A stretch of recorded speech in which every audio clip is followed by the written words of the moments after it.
Hi everyone, it's John. I'm the proud owner of a 2005 Kawasaki Vulcan Nomad 1600cc.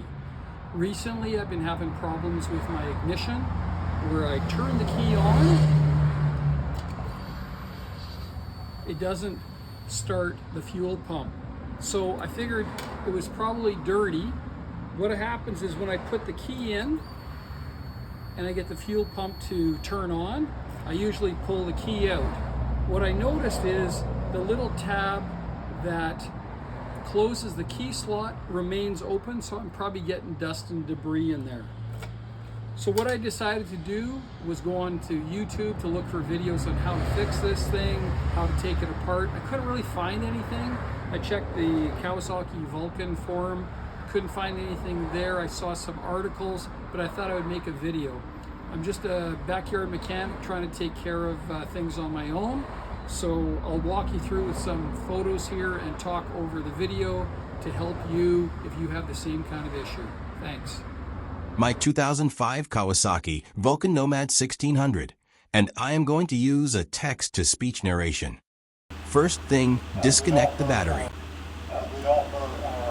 You need a number 4 hex wrench to remove 3 bolts from the chrome tank cover to get to the ignition switch.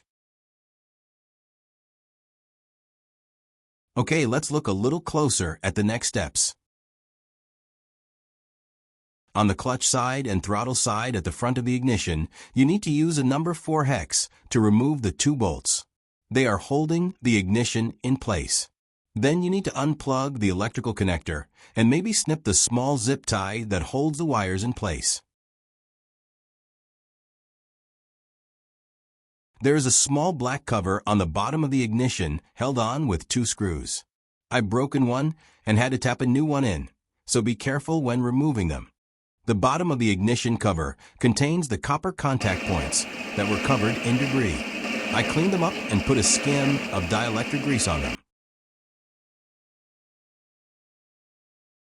The next step is to be careful.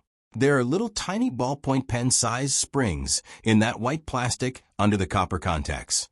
The copper pieces are spring loaded.